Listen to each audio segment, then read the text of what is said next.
الحمد لله وكفى وسلام على عباده الذين اصطفى أما بعد فأعوذ بالله من الشيطان الرجيم بسم الله الرحمن الرحيم هو الذي أرسل رسوله بالهدى ودين الحق ليظهره على الدين كله ولو كره الكافرون وقال تعالى وما أرسلناك إلا رحمة للعالمين صدق الله مولانا العظيم۔ حضرات علماء کرام، بزرگان دین، نوجوان ساتھیوں اور بچوں، اللہ تبارک و تعالیٰ کا شکر ہے کہ پچھلے کئی دنوں سے ہم مدارس اور مکاتب کے سالانہ پروگراموں میں شریک ہو رہے ہیں، اور ہر پروگرام کے اندر بچے اور بچیاں اپنی مشقیہ تقاریر اور نعت و نظم کو پیش کرتے ہیں، اور اس کے بعد حضرات علماء کرام، وہاں کی کمیٹیاں، اساتذہ اور طلباء کی حوصلہ افزائی اور حالات کے تقاضے کے پیش نظر کچھ قیمتی باتیں، کچھ نصیحتیں ہمارے سامنے بیان فرماتے ہیں۔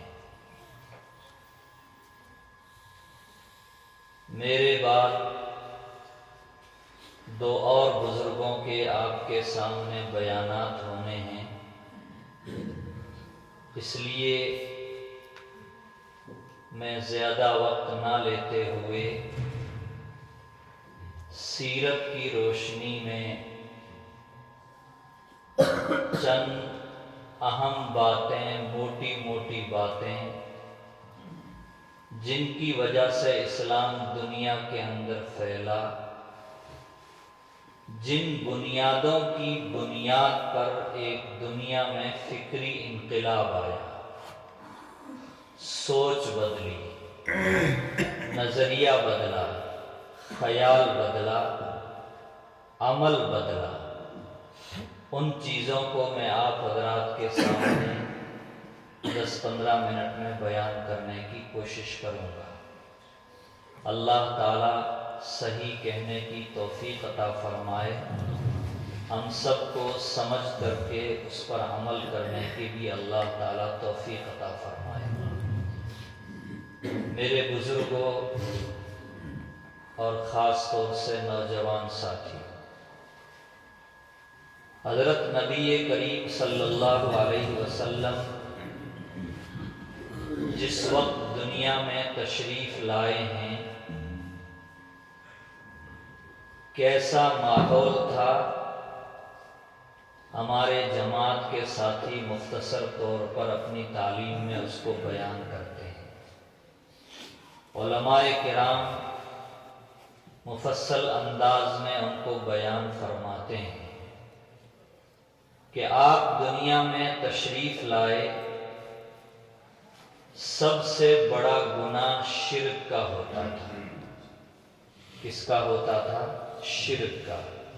حضرت آدم علیہ السلام سے لے کر کے حضرت نبی کریم صلی اللہ علیہ وسلم تک جتنے انبیاء کرام تشریف لائے ہیں، کسی نے بھی شرک کی تعلیم کسی بھی صورت میں نہیں دی، بلکہ وحدانیت کی تعلیم دی، اللہ کے ایک ہونے کی تعلیم دی۔ آپ علیہ السلام کے دور میں شرک عام تھا، کفر عام تھا، بدکاریاں عام تھی، چوری ڈکیتی، ساری برائیاں اور سارے گناہ عام تھے۔ ان حالات میں اللہ کے نبی صلی اللہ علیہ وسلم نے نبوت ملنے کے بعد لوگوں کے سامنے یہ دعوت پیش کی، لا الہ الا اللہ محمد رسول اللہ، اللہ کے سوا کوئی معبود نہیں ہے۔ حالانکہ اللہ کے گھر میں 360 بت رکھے ہوئے تھے۔ نبی علیہ السلام محنت کرتے رہے، حالات مناسب نہیں ہوئے تو اللہ کی طرف سے ہجرت کا حکم ہو گیا۔ ہجرت کے بعد مکہ فتح ہوا اور ان بتوں سے بیت اللہ کو بالکل پاک اور صاف کیا گیا۔ نبی علیہ السلام کو، آپ کے صحابہ کو کتنی تکلیفیں دی گئی، ہم اور آپ روزانہ سنتے ہیں۔ کس بنیاد پر تکلیف دی جا رہی ہے؟ ابھی نماز کا اعلان نہیں ہو رہا ہے، زکوٰۃ کا اعلان نہیں ہو رہا ہے، روزہ اور حج کا اعلان نہیں ہو رہا ہے، صرف اعلان یہ ہو رہا ہے لا الہ الا اللہ، اللہ کے سوا کوئی دنیا کے اندر دوسرا معبود نہیں ہے، عبادت اور پوجا اور پرستش کے لائق نہیں ہے۔ تم جن 360 بتوں کو مانتے ہو یہ پتھر ہیں، ان کے اندر نفع اور نقصان پہنچانے کی کوئی طاقت اور کوئی قوت ہرگز نہیں ہے۔ صرف یہ دعوت دیتے تھے لا الہ الا اللہ، قولوا لا الہ الا اللہ تفلحوا، لا الہ الا اللہ کہہ دو کامیاب ہو جاؤ گے۔ چند لوگوں نے آپ کی دعوت کو قبول کیا، جنہوں نے قبول کیا ان کو کتنا ستایا گیا، کتنی تکلیفیں دی گئی۔ ہم اور آپ روزانہ سنتے ہیں کسی کو آگ کے انگاروں پر لٹایا گیا۔ کہاں لٹایا گیا؟ آگ کے انگاروں پر لٹایا گیا۔ ایک صحابیہ رضی اللہ تعالی عنہ جو اسلام میں عورتوں میں سب سے پہلی شہید ہونے والی عورت ہے، ان کے کپڑوں کو اتار کر کے لا الہ الا اللہ کہنے کی بنیاد پر ان کی شرمگاہ میں نیزہ مارا جاتا ہے اور ان کے دونوں پاؤں کو ایک اونٹ ادھر کھڑا کیا جاتا ہے، دوسرا اونٹ ادھر کھڑا کیا جاتا ہے، ایک ٹانگ کو اس اونٹ سے باندھا جاتا ہے، دوسری ٹانگ کو اس اونٹ سے باندھا جاتا ہے، اس اونٹ کو اس رخ میں اور اس اونٹ کو اس رخ میں چلا دیا جاتا ہے، اور اونٹوں کے چلنے کی وجہ سے ان کے جسم کے 2 لخت اور 2 ٹکڑے ہو جاتے ہیں۔ زبان پر کیا ہے؟ اللہ احد، اللہ احد، اللہ ایک ہے، اللہ کے سوا کوئی معبود نہیں ہے۔ یہ نظریہ نبی علیہ السلام نے ان کو دیا، یہ عقیدہ ان کو دیا۔ توحید کے عقیدے پر مسلمان جمتا ہے، حالات کا مقابلہ کرنا اس کے لیے بہت آسان ہو جاتا ہے۔ نبی علیہ السلام کی جو انقلابی تعلیمات ہیں بہت ساری ہے، علماء نے 5-6 تعلیمات کا ذکر فرمایا ہے۔ ان میں پہلی چیز ہے وحدت الہ، وحدت الہ، اللہ ایک ہے، اللہ کے سوا کوئی اس کی ذات اور اس کی صفات میں کوئی اس کا شریک نہیں ہے۔ مضمون بڑا تفصیلی ہے، ہمیں صرف اتنا یاد رکھنا ہے اللہ کی وحدانیت کو ہمیں ان حالات کے اندر اپنے دل و دماغ کے اندر مضبوطی کے ساتھ بٹھانے کی ضرورت ہے۔ ماحول سے، حالات سے، مصائب سے ہمیں ہرگز گھبرانے کی ضرورت نہیں ہے۔ دوسری چیز وحدت انسانیت۔ حضرت نبی کریم صلی اللہ علیہ وسلم کے دنیا میں تشریف لانے سے پہلے انسانوں کے طبقات تھے۔ خود ہمارے ملک کے اندر بہت سارے طبقات ہیں۔ ہندو سماج کے اندر ہم جائیں گے، ان کی کتابوں کا مطالعہ کریں گے تو ان کے یہاں بڑی بڑی 4 ذاتیں ہیں، 4 قومیں ہیں، اور انہوں نے اپنا یہ نظریہ بنا رکھا ہے، ایک قوم الہ کے سر سے پیدا ہوئی ہے، دوسری قوم سینے سے پیدا ہوئی ہے، تیسری قوم ران سے پیدا ہوئی ہے، اور چوتھی قوم پاؤں سے پیدا ہوئی ہے۔ پہلی نمبر پر جس قوم کا ذکر کیا گیا اس کو برہمن کہا جاتا ہے۔ آج بھی ہندوؤں میں جائیں گے تو برہمنوں کا جو ان کے یہاں ایک نظام ہے، اسلام نے آ کر کے اس سارے نظام کو ختم کر دیا۔ سارے انسان اللہ کے نزدیک برابر ہے۔ افضل کون ہے؟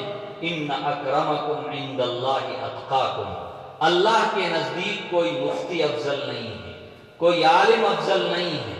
اللہ کے نزدیک وہ افضل ہے جو اپنے علم کے مطابق عمل بھی کرتا ہو۔ اللہ کا سب سے پیارا وہ شخص ہے جس کی زندگی اللہ سے ڈرتے ہوئے اور تقوی کے مطابق گزرتی ہو۔ دوسرا نظریہ حضرت نبی کریم صلی اللہ علیہ وسلم نے دیا، انسان سارے برابر ہیں۔ ایک ہی صف میں کھڑے ہو گئے محمود و نیاز، نہ کوئی بندہ رہا نہ کوئی بندہ نواز۔ مسجد میں آ گئے تو بادشاہ کو بھی اسی صف میں کھڑا ہونا ہے، عام آدمی کو بھی اسی صف میں کھڑا ہونا ہے، مولانا صاحب کو بھی اسی صف میں کھڑا ہونا ہے، مزدور کو بھی اسی لائن اور اسی صف کے اندر کھڑا ہونا ہے۔ اسلام میں بلندی اور برتری، احترام اپنی جگہ ہے، لیکن اللہ تبارک و تعالیٰ نے انسان ہونے کے ناطے سارے انسانوں کو برابر قرار دیا ہے۔ یہ دوسرا نظریہ حضرت نبی کریم صلی اللہ علیہ وسلم نے پیش کیا، اور اس کی وجہ سے عربوں کے عرب قبیلے سے لوگ قطار کے قطار آئے اور آ کر کے اسلام کے اندر داخل ہو گئے۔ تیسری چیز، حضرت نبی کریم صلی اللہ علیہ وسلم نے علم کی بڑی حوصلہ افزائی فرمائی ہے۔ کس کی؟ علم کی۔ ابھی آپ کے سامنے حدیثیں پیش کی جا رہی تھی، اور آپ حضرات الحمدللہ اس طرح کے پروگراموں میں اس طرح کی باتیں اور اس طرح کی احادیث سنتے رہتے ہیں۔ قرآن کریم کی جو سب سے پہلی 5 آیتیں نازل ہوئی ہے، حضرات علماء روزانہ بیان فرماتے ہیں، ان 5 آیتوں کا تعلق پڑھنے اور لکھنے سے ہے۔ علم کہا ہی جاتا ہے جس کو پڑھا جائے اور جس کو لکھا جائے، جس کو سیکھا جائے، اس کو علم کہا جاتا ہے۔ حضرت نبی کریم صلی اللہ علیہ وسلم نے فرمایا، خیرکم من تعلم القرآن وعلمہ، تم میں سب سے بہترین شخص وہ ہے جو قرآن کو سیکھے اور قرآن کو سکھائے۔ دوسری حدیث میں فرمایا، من سلک طریقا یلتمس فیہ علما سہل اللہ لہ الی الجنۃ، جو شخص کسی ایسے راستے پر چلتا ہے کہ جس راستے پر چل کر کے وہ علم کو تلاش کرتا ہے، علم کو سیکھنا چاہتا ہے، اللہ تعالیٰ اس کے لیے جنت کا راستہ آسان فرما دیتے ہیں۔ اور حافظ قرآن کی تو کتنی بڑی فضیلت ہے، ہم اور آپ روزانہ سنتے ہیں کہ اگر کسی گھر میں کوئی حافظ قرآن پیدا ہو جائے اور اس قرآن کے مطابق وہ اپنی زندگی بھی بنا لے، اللہ قیامت کے دن اس کو کیسا تاج پہنائیں گے، اور اللہ قیامت کے دن اس کو کیسے کیسے اختیارات دیں گے، وہ روزانہ ہم اور آپ سنتے رہتے ہیں۔ تو حضرت نبی کریم صلی اللہ علیہ وسلم نے علم کی بڑی حوصلہ افزائی فرمائی ہے۔ علم نام صرف معلومات کا نہیں ہے، علم کہتے ہیں وہ چیز جس کو سیکھ کر کے ہم اس کے مطابق اپنا عمل بھی شروع کر دیں۔ کیا کر دیں؟ ابھی اولاد کی تعلیم تربیت کے تعلق سے بات آ رہی تھی۔ میرے بزرگوں اور نوجوان ساتھیوں، ہم اس تعلق سے بہت فکر مند ہو جائیں کہ ہماری اولاد کسی طرح جاہل نہ رہنے پائے۔ ہماری اولاد کے پاس دینی تعلیم بھی ہونی چاہیے، ہماری اولاد کے پاس میں عصری اور اسکولی تعلیم بھی ہونی چاہیے، اور جہاں دونوں نظام ساتھ چلتے ہیں، کیا کہنا، فبیہا ونعم، ماشاءاللہ۔ اگر دونوں چیزیں ہاتھ میں ہو، دنیا بھی اس کی ہے اور آخرت بھی اس کی ہے۔ 3 چیزیں۔ چوتھی چیز، حضرت نبی کریم صلی اللہ علیہ وسلم نے، قرآن کریم نے دین اور دنیا کو الگ الگ نہیں رکھا ہے۔ دین اور دنیا کی وحدت، یہ بھی آپ علیہ السلام نے نظریہ پیش کیا کہ دین اور دنیا، ہمارا دنیا کا ہر کام بھی دین بن جاتا ہے اگر ہماری نیت صحیح ہو۔ اگر کیا ہو؟ ہماری نیت صحیح ہو۔ ایک آدمی صبح کو نماز فجر پڑھتا ہے، قرآن کریم کی تلاوت کرتا ہے، کھانا کھا کر کے گھر سے نکلتا ہے کہ کھیت میں کام کرنے کے لیے جانا ہے۔ کھیت میں کام اس لیے کرتا ہے کہ میں یہ کام کروں گا تو اس کے ذریعے اللہ تبارک و تعالیٰ نے میرے لیے یہ روزی کا ذریعہ بنایا ہے، میں اس ذریعے کو استعمال کروں گا۔ دینے والی ذات اللہ کی ہے، لیکن دنیا دار الاسباب ہے۔ ذرائع اور اسباب کو استعمال کرنا ضروری ہے۔ ذرائع اور اسباب کو استعمال کرتے ہیں، اللہ تبارک و تعالیٰ روزی دیتا ہے۔ خدا کبھی کبھی اس نظام کے خلاف بھی کر دیتا ہے، لیکن دنیا دار الاسباب ہے، عام طور سے یہ نظام اسی طرح چلتا ہے۔ تو کھیت میں جانے والا کام کرتا ہے، اس کی نیت یہ ہے کہ جو اس سے روزی حاصل ہوگی میں اپنا بھی پیٹ بھروں گا، اپنے والدین کے حقوق کو بھی ادا کروں گا اور اپنی اولاد کے حقوق کو بھی ادا کروں گا۔ یہ 8 گھنٹے 9 گھنٹے اس کا کھیت میں کام کرنا، یہ بھی اس کے لیے دین بن جاتا ہے۔ بیچ میں ایک بات اسباب کی آ گئی تو میں یہاں تفصیل کر دیتا ہوں۔ حضرات علماء کرام نے لکھا ہے اسباب پر اعتماد کرنا شرک ہے۔ کیا؟ اسباب پر اعتماد کرنا شرک ہے۔ اسباب کو ترک کر دینا گناہ ہے۔ اسباب کو ترک کر دینا، اسباب کو اختیار کرنا صحیح نیت کے ساتھ عبادت ہے۔ اسباب کو ترک کر دینا گناہ ہے، لیکن اسباب کے اوپر بھروسہ کرنا یہ شرک ہے۔ آدمی یہ سوچے میں دکان میں بیٹھتا ہوں اسی لیے مجھے روزی ملتی ہے۔ کتنے لوگ دکانوں میں بیٹھنے والے ہیں جو دن بھر مکھیاں مارتے رہتے ہیں؟ کھیتوں میں کام کرنے والے کتنے لوگ ہیں جو فصل جمع کرتے ہیں، لیکن اللہ کسی وجہ سے اس کو برباد کر دیتا اور ان کو کچھ بھی نہیں ملتا ہے۔ اس لیے اس مضمون کو سمجھنے کی ضرورت ہے۔ بسا اوقات اس مضمون میں آ کر کے بہت سی مرتبہ ہمارا مغالطہ ہو جاتا ہے، ہمیں اس چیز کو سمجھنا چاہیے۔ تو اللہ کے رسول صلی اللہ علیہ وسلم نے جو اپنی تعلیمات پیش کی ہے، ان تعلیمات میں سے ایک چیز یہ بھی ہے کہ اللہ کے رسول صلی اللہ علیہ وسلم نے دنیا کو بھی دین بنانے کی ہمیں تعلیم دی ہے۔ کیا بنانے کی؟ دین بنانے کی تعلیم دی ہے۔ اور ایک چیز، آپ علیہ السلام دنیا میں تشریف نہیں لائے تھے، اس سے پہلے مردوں اور عورتوں کے درمیان بہت بڑا فرق ہوتا تھا۔ بہت بڑا کیا ہوتا تھا؟ فرق ہوتا تھا۔ کتابوں کے اندر لکھا ہوا ہے عورت کو مرد کے برابر درجہ نہیں دیا جاتا تھا، اسی لیے گھروں کے اندر بچیاں پیدا ہوتی تھی تو ان بچیوں کو پکڑ کر کے گڑھا کھود کر کے ان کو زندہ ہی دفن کر دیا جاتا تھا۔ کیوں؟ یہ نحوست سمجھتے تھے کہ ہمارے گھر کوئی داماد آئے، ہمارے گھر کوئی داماد آئے گا۔ اسلام نے مرد اور عورت دونوں کے اپنے اپنے جگہ حقوق متعین فرمائے ہیں۔ کیا فرمائے ہیں؟ عورتوں کی توقیر اور عورتوں کا احترام، یہ اسلام نے ہم کو سکھایا ہے۔ آج کی دنیا یہ کہتی ہے ہم مرد اور عورت دونوں کو برابر کرتے ہیں، لیکن برابر نہیں، عورتوں کو مارکیٹ کے اندر لا کر کے سامان بنا دیا، بیچنے اور فروخت کرنے کی ایک چیز اس کو بنا دیا گیا ہے۔ یہ آج دنیا کا حال ہے۔ حضرت نبی کریم صلی اللہ علیہ وسلم کی یہ موٹی موٹی انقلابی تعلیمات اور بڑی بڑی جو چیزیں تھیں میں نے آپ حضرات کے سامنے بیان کی ہے۔ الحمدللہ یہ ہمارا پروگرام ہوا اور آگے رمضان المبارک آ رہا ہے، اس کے تعلق سے بھی آپ کے سامنے باتیں آئی۔ ہم تو 2-3 چیزیں خاص طور سے ہر جگہ بیان کرتے ہیں اور کہنے کی کوشش کرتے ہیں۔ اپنی اولاد کی صحیح تعلیم اور صحیح تربیت کا نظام بناؤ۔ اگر صحیح تعلیم اور صحیح تربیت کا انتظام نہیں کیا، آگے چل کر کے ہم کو خون کے آنسو رونا پڑے گا۔ بالکل سچی بات کہہ رہا ہوں، ہمارے بزرگوں کی کہی ہوئی باتیں میں آپ حضرات کے سامنے عرض کر رہا ہوں۔ دوسری چیز میں اپنے نوجوان ساتھیوں سے کہتا ہوں، ماحول سے آپ لوگوں کو بالکل مرعوب ہونے کی ضرورت نہیں ہے۔ اسلام نے ہمیں کیا احکام دیے ہیں، ان احکام کے اوپر ہمیں مضبوطی سے عمل کرنے کی ضرورت ہے۔ ہمارا عمل کمزور ہو گیا، اس لیے ہم کبھی اس کی نقل اتارتے ہیں، کبھی اس کی نقل اتارتے ہیں، کبھی ادھر منہ مارتے ہیں، کبھی ادھر منہ مارتے ہیں۔ ماحول سے مایوس اور ماحول سے گھبرانے کی ضرورت نہیں ہے۔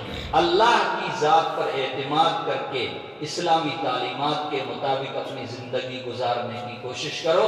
انشاءاللہ دنیا کے اندر بھی اللہ عزت عطا فرمائیں گے اور آخرت میں اللہ تبارک و تعالیٰ کامیابی نصیب فرمائیں گے. اصلاح معاشرہ کے تعلق سے باتیں چلتی رہتی ہے، نمازوں کی پابندی، عبادات کی پابندی، اور اس کے بعد ہم اپنی عادتوں کو، اپنے اخلاق کو اچھا بنانے کی کوشش کریں. اپنی عادتوں کو، اپنے اخلاق کو اچھا بنانے کی کوشش کریں. اور خاص طور سے ہمارے نوجوانوں کے اندر نشے کی جو بیماری چل رہی ہے، ہزاروں لاکھوں روپے سالانہ اس کے اوپر برباد ہو رہے ہیں. میں نوجوان ساتھیوں سے ہر جگہ درخواست کرتا ہوں، آپ اس چیز کو چھوڑ دیجئے. گناہ کا کام ہے، کہیں مکروہ تحریمی ہوگا، کہیں حرام تک آپ پہنچیں گے. یہ چیزیں چھوڑ کر کے آپ جو کمائی کرتے ہیں، ان چیزوں کو چھوڑ کر کے اس میں سے جو آپ مال بچائیں گے، اس مال کے ذریعے آپ کے بچوں کی دینی اور دنیاوی تعلیم کا بہترین انتظام ہو سکتا ہے. اس لیے اس بات کی ضرور کوشش کریں. اپنی اولاد کو مکاتب سے جوڑیں، مدارس سے جوڑیں، اسکولوں سے جوڑیں. اور صرف یہ نہیں کہ ہم نے بھیج دیا اور ہم فری ہو گئے، نہیں، ہم اپنے بچوں کی صحیح نگرانی کریں. بچہ پڑھ کر کے آیا ہے کہ نہیں پڑھ کر کے آیا. جیسے ابھی قاری صاحب ایک واقعہ مولانا امین صاحب، حضرت مولانا عمر صاحب پالنپوری رحمۃ اللہ علیہ کا واقعہ سنا رہے تھے. وہ ماں ہی تو تھی، ان ماؤں کا دودھ پاک ہوتا تھا. کیا ہوتا تھا؟ اس واقعے کی روشنی میں مجھے ایک بات اور یاد آ گئی. آج کل ہماری جو روزی ہے، وہ روزی کیسی ہے؟ اللہ ہماری حفاظت فرمائے. نہ حلال کی تمیز ہے، نہ حرام کی تمیز ہے. حرام کا ایک لقمہ بھی پیٹ میں جاتا ہے، حدیث میں تو پتہ نہیں، مجھے کہیں یاد ہے نہیں، علماء نے لکھا ہے 40 دن تک اس کا اثر موجود رہتا ہے. کتنا؟ 40 دن تک. کچھ دن پہلے حجاج بن یوسف کا واقعہ سنایا تھا کہ حجاج بن یوسف کو کسی نے کہا تم اتنا ظلم کرتے ہو، فلاں جگہ اللہ کے اولیاء لوگ بیٹھے ہوئے ہیں، اللہ کے نیک بندے بیٹھے ہوئے ہیں، اگر تمہاری بددعا کے لیے انہوں نے ہاتھ اٹھا دیے تو تم ہلاک ہو جاؤ گے، برباد ہو جاؤ گے. اس نے چند ہی دنوں کے اندر حرام روزی کے ذریعے ان کی دعوت کا انتظام کیا. کیا کیا؟ دعوت کا انتظام. اور کھلانے کے بعد کہا میں اللہ کے ان نیک بندوں کی بددعا سے 40 دن تک کے لیے محفوظ ہو گیا. اتنا برا اثر ہوتا ہے حرام روزی کا. اس لیے خود بھی بچیں. زیادہ مال کے چکر میں آ کر کے ایک دوسرے کی ریس میں، ایک دوسرے سے دنیا کے اعتبار سے آگے بڑھنے کے چکر میں ہم حلال و حرام کی تمیز چھوڑ کر کے جو بھی آتا ہے سب کو ہضم کرنے کی کوشش کرتے ہیں. میرے بزرگوں، اگر حرام روزی پیٹ میں جائے گی، نہ عبادت میں جی لگے گا، نہ نیک باتیں کہنے کا جی کرے گا، نہ بری باتوں سے روکنے کی طبیعت چاہے گی. حلال روزی ہوگی تو اس کی وجہ سے طبیعت کے اندر اچھے جذبات اور اچھے خیالات پیدا ہوں گے. حرام روزی آئے گی، گندے خیالات، گندے افکار، گندی چیزیں دل و دماغ کے اندر پیدا ہوگی. اور خیالات جب پیدا ہوتے ہیں آہستہ آہستہ پھر وہی چیزیں عمل کے اندر آنا شروع ہو جاتی ہے. اس لیے حرام روزی سے بھی اپنے آپ کو بچانے کی کوشش کریں. اللہ تعالیٰ آج کے ہمارے اس پروگرام کو بے انتہا قبول فرمائے. جن حضرات نے اس پروگرام کو منعقد کرنے کے لیے قربانیاں دی ہیں، اللہ تعالیٰ ان سب کی قربانیوں کو بے انتہا قبول فرمائے. ہمارے مکاتب میں ہر جگہ الحمدللہ انجمن کے اس طرح کے پروگرام ہوتے ہیں. میرا ایک چھوٹا سا تاثرات تو آپ کے سامنے آ چکے ہیں. چھوٹا سا تاثر مکاتب کے اساتذہ کرام سے، علماء کرام سے یہ ہے، ہم انجمنی پروگرام کو تعلیمی پروگرام بنانے کی کوشش کریں. انجمنی پروگرام کو ہم تعلیمی پروگرام بنانے کی کوشش کریں. چھوٹے بچے تقاریر یاد کرتے ہیں، بہت اچھی بات ہے، لیکن اگر انہی چیزوں کو ہم تعلیم کی طرف موڑ دیں تو ان کی تعلیم کے اندر انشاءاللہ اور اچھا نکھار پیدا ہوگا. اللہ تعالیٰ ہم سب کے مل بیٹھنے کو قبول فرمائے، کہنے اور سننے سے زیادہ عمل کرنے کی توفیق عطا فرمائے. وآخر دعوانا الحمدللہ. Thanks for watching. Don't forget to like, comment, share and subscribe to Al Wahid channel.